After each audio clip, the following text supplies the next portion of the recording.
أعوذ بالله من الشيطان الرجيم بسم الله الرحمن الرحيم يا صاحب الجمال ويا سيد البشر من وجهك المنير لقد نفر القمر لا يمكن الثناء كما كان حقه بعد خدا بزرگ توئی قصہ مختصر جزا اللہ عنا سیدنا و مولانا محمد صلی اللہ علیہ وآلہ وسلم ما هو أهله یا رب لك الحمد كما ينبغي لجلال وجهك وعظيم سلطانك رب اشرح لي صدري ويسر لي أمري واحلل عقدة من لساني يفقهوا قولي رب زدني علما رب زدني علما رب زدنی علما۔ السلام علیکم ورحمۃ اللہ وبرکاتہ۔ میں حافظہ افرا جاوید اسلام آپ سب لوگوں سے مخاطب ہوں اپنے یوٹیوب چینل انفینٹ اسلام میں۔ آپ سب لوگوں کو خوش آمدید کہتی ہوں۔ امید کرتی ہوں آپ سب لوگ خیریت سے ہوں گے، زندگی پرسکون، پر اطمینان اور ایمان بالخیر گزر رہی ہوگی۔ سورۃ آل عمران اردو ترجمہ اور تفسیر، اس کی آیت نمبر 163 تک ہم گزشتہ اسباق میں پڑھ چکے ہیں۔ آج کے سبق میں ہم سورۃ آل عمران کی آیت نمبر 164 سے باقاعدہ آغاز کر رہے ہیں، جو کہ بذات خود میری بہت فیوریٹ آیت ہے۔ میں جب بھی یہ آیت پڑھتی ہوں مجھے اللہ رب العالمین کی نعمت کی بہت قدر آتی ہے، بہت شکر ادا کرتی ہوں میں۔ مجھے اپنے نبی کریم صلی اللہ علیہ وآلہ وسلم سے بہت محبت اور خاص قسم کا پیار نبی پاک صلی اللہ علیہ وآلہ وسلم کی ذات پر آتا ہے۔ دل کرتا ہے کہ ان کے بہترین امتی بنا جائے اور کوشش بھی کی جاتی ہے۔ انشاءاللہ آج اسی آیت کو سیکھتے ہیں، سمجھتے ہیں۔ آج کے لیکچر میں آیت ہے لَقَدْ مَنَّ اللَّهُ عَلَى الْمُؤْمِنِينَ إِذْ بَعَثَ فِيهِمْ رَسُولًا مِّنْ أَنفُسِهِمْ يَتْلُو عَلَيْهِمْ آيَاتِهِ وَيُزَكِّيهِمْ وَيُعَلِّمُهُمُ الْكِتَابَ وَالْحِكْمَةَ وَإِنْ كَانُوا مِنْ قَبْلُ لَفِي ضَلَالٍ مُّبِينٍ۔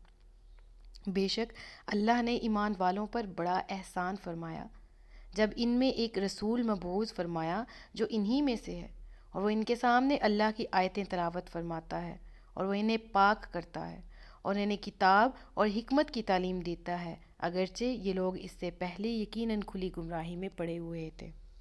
دیکھیں، نبی کریم صلی اللہ علیہ وآلہ وسلم کی جو رحمت ہے وہ 3 قسم کی ہے: رحمت عامہ، رحمت خاصہ اور خاص الخاصہ۔ رحمت جو عامہ ہے، عام رحمت، اس میں تمام عالم، وہ سارے عالم کے لیے ہے۔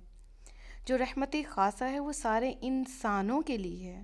اور رحمت خاص الخاصہ صرف مومنین کے لیے ہے۔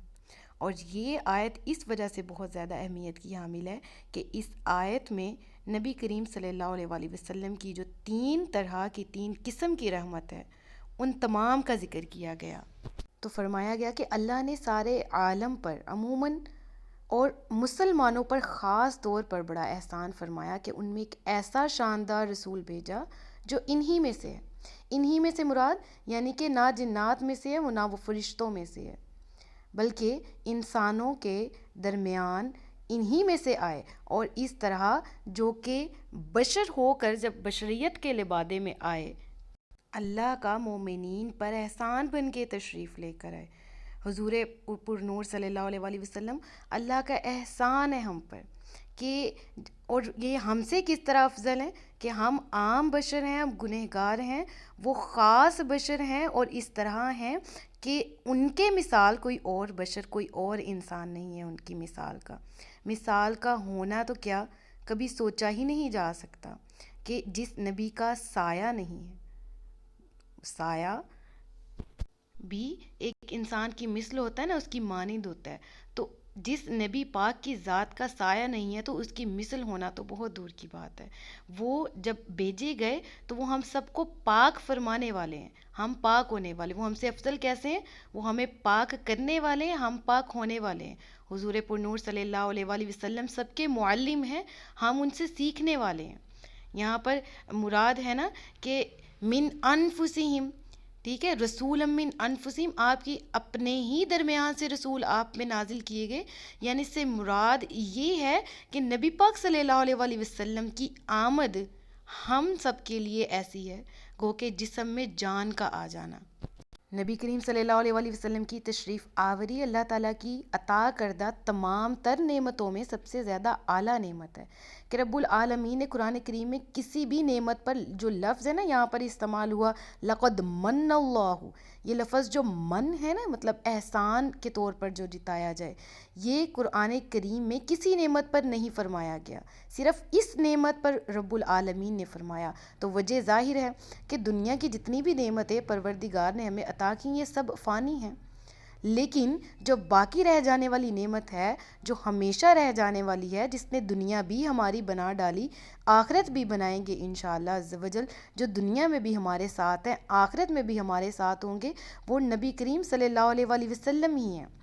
کہ تمام تر ساری دنیا کی نعمتوں سے افضل نعمت نبی کریم صلی اللہ علیہ وآلہ وسلم کی ذات گرامی ہے جو ہم میں موجود ہے۔ گو کہ اگر ایک مثال دی جائے درخت کی، تو ایک درخت تر و تازہ کیسے ہے، اس پہ پھول کیسے ہیں، اس پہ پھل کیسے ہیں، اس کی جتنی بھی رونقیں ہیں، تمام تر رونق کا جو دار و مدار ہے وہ درخت کی جڑ ہے۔ جڑ جتنی مضبوط ہوگی،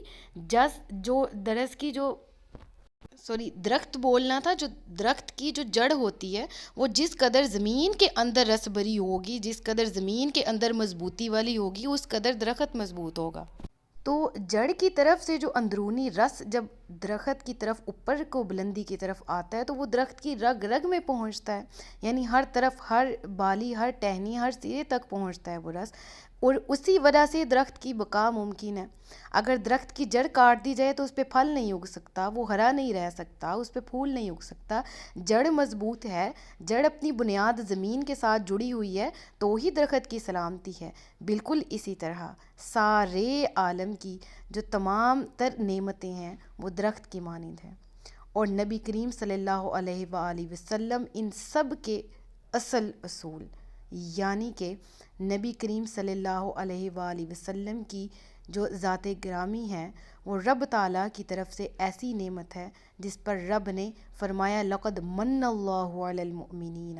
یعنی جیسے جڑ ایک جگہ رہتی ہے لیکن اس کا رس پورے درخت تک پہنچتا ہے، ویسے ہی نبی کریم صلی اللہ علیہ وآلہ وسلم موجود تو ہیں مدینہ منورہ میں، آپ کا اس وقت جسم مبارک موجود ہے، لیکن ان کا فیض ہر جگہ پہنچتا ہے۔ وہ مدینہ میں رہ کر ہر ایک کے سینے میں فیض پہنچاتے ہیں، خود تو بے سایہ ہیں لیکن پورے عالم پہ ان کا سایہ ہے۔ گو کہ اگر ہم قرآن بھی پڑھیں تو قرآن کریم کے نقوش جو ہیں، جو قرآن کریم کی آیات ہیں، یہ کاغذ پہ لکھی ہوئی ہیں، لیکن جب ہم پڑھتے ہیں تو یہ الفاظ ہماری زبان میں آتے ہیں، اس کے معنی ہمارے دماغ میں آتے ہیں، اور ان الفاظ کے جو اسرار ہیں، جو معنی اور مفہوم ہیں، وہ دلوں پہ اثر کرتے ہیں۔ یوں ہی نبی کریم صلی اللہ علیہ وآلہ وسلم کا جسم مبارک عرب میں موجود ہے، فرمان عالی شان تمام مسلمانوں کے جسموں پر جاری، فیض شریف دلوں میں، ان کے فرمان جو ہیں وہ تمام مسلمانوں کے دلوں میں، اور آپ کا فیضان جو ہے وہ تمام مومنین کے دلوں میں جاری ہے۔ آپ کی جو تجلی ہے وہ عرش و فرش میں ہے، اسی لیے رب تعالیٰ نے یہاں پر فرمایا لقد من اللہ علی المؤمنین اذ بعث فیہم، فیہم کے بعد فرمایا رسولا من انفسہم، یعنی حضور پرنور صلی اللہ علیہ وآلہ وسلم تا قیامت ہمارے جسموں کو شریعت کے پانی سے، ہمارے دلوں کو طریقت کے پانی سے، ہمارے خیالات کو حقیقت کے پانی سے، اور ہماری روح کو معرفت کے پانی سے پاک فرماتے ہیں، اور اسی طرح فرماتے بھی رہیں گے۔ گو کہ نبی کریم صلی اللہ علیہ وآلہ وسلم جب لبادۂ بشریت اوڑھ کر ہمارے درمیان تشریف لے کر آئے تو وہ بشر ہو کر تمام بشروں، جتنے بھی بشر دنیا میں ہیں تمام سے افضل۔ جب نبیوں میں بات کی جائے تو تمام نبیوں میں سب سے افضل، وہ نبیوں میں رحمت لقب پانے والا۔ گو کہ اگر ایک شعر سناؤں اور اس میں اس آیت کی ترجمانی کروں تو اس طرح سے کچھ ہوگا۔ ایک بہت ہی پیارا شعر میرے ذہن میں آ رہا ہے کہ معراج میں جبریل سے کہنے لگے شاہ امم، معراج میں جبریل سے کہنے لگے شاہ امم، تم نے تو دیکھے ہیں جہاں، بتلاؤ تو کیسے ہیں ہم، تم نے تو دیکھے ہیں جہاں، تو کہنے لگے روح الامی، تیری قسم اے مہ جبیں تو شاہ خوباں، تو جانے جانا ہے چہرہ ام الکتاب تیرا، نہ بن سکی ہے نہ بن سکے گا مثال تیری جواب تیرا۔ پھر فرمایا گیا یتلو علیہم آیاتہ، یعنی جب نبی ہم نے مسلمانوں میں، انسانوں میں، انسانیت میں، تمام عالمین کے لیے جس نبی کو ہم نے نازل فرمایا،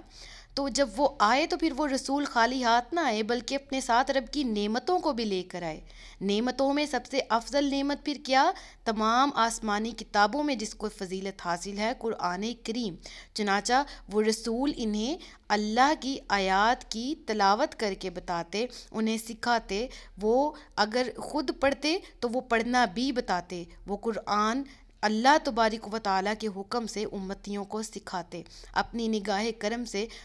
اللہ تبارک و تعالیٰ کے نبی محمد صلی اللہ علیہ وآلہ وسلم ان تمام کے جو اس دور میں موجود تھے اور آئندہ آنے والی تمام انسانیت کے دل، دماغ، عقائد، حالات،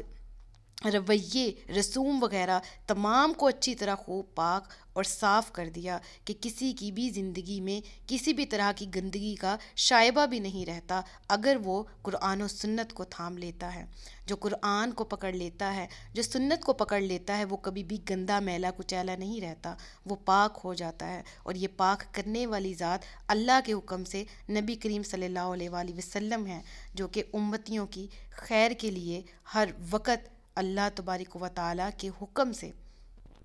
جنہوں نے اپنی سنت کے ذریعے اپنے امتیوں کو ایک اسوہ حسنہ دیا کہ جس کی مثال آئندہ آنے والی زندگی میں بھی قیامت تک کبھی کوئی اور ذات نہیں آ سکتی، نہ ایسی مثال ملی ہے، نہ ایسی مثال آئندہ زندگی میں کبھی کوئی آ سکتی ہے۔ پھر فرمایا گیا وَيُعَلِّمُهُمُ الْكِتَابَ وَالْحِکْمَةَ وَإِنْ كَانُوا مِنْ قَبْلُ لَفِي ضَلَالٍ مُبِينٍ، یعنی کہ نبی کریم صلی اللہ علیہ وآلہ وسلم کی آمد سے پہلے کیا حال تھا، پہلے کی زندگی کس طرح کی تھی کہ لوگ جہالت میں ڈوبے ہوئے تھے۔ میرے نبی پاک صلی اللہ علیہ وآلہ وسلم نے جب اہل عرب کو جہالت میں ڈوبا ہوا دیکھا، ان کی اس طرح کی زندگی دیکھی، تو نبی پاک صلی اللہ علیہ وآلہ وسلم نے اپنی ذات گرامی سے قرآن پر عمل کر کے دکھا کہ اپنی سنت ان تمام لوگوں کو دی، تمام کو جہالت کے اندھیروں سے نکالا اور روشنی کی طرف لے گئے۔ اور یہ ایسی روشنی ہے جو آج بھی مومنین کے قلب میں ہے، اور یہ روشنی ہر مومن کے قلب سے دوسرے مومن کے قلب تک جاتی ہے،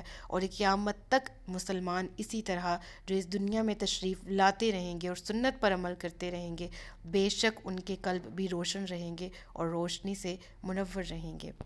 گو کہ رب تعالیٰ نے آپ کو ایسی زندگی عطا فرمائی تھی نبی پاک صلی اللہ علیہ وآلہ وسلم کو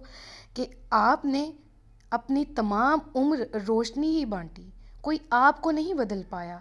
کوئی آپ کو نہیں، دنیا کا کوئی بھی غم ملا آپ کو، لوگوں کے رویوں نے آپ کو آپ کے ایم سے، آپ کے مقصد سے ہٹانے کی کوشش کی، آپ کو تبلیغ سے روکنے کی کوشش کی۔ اس وقت بھی عرب کی حسین ترین عورتیں جو ہیں وہ اپنے مال، ساز و سامان، تمام چیزوں کی آپ کے سامنے پیشکش کی گئی عرب کے لوگوں کی جانب سے بھی، لیکن آپ اپنے ویژن سے پیچھے نہیں ہٹے، آپ تبلیغ سے باز نہیں آئے، آپ نے تمام مال و زر کو ٹھکرا دیا۔ اللہ تبارک و تعالیٰ کی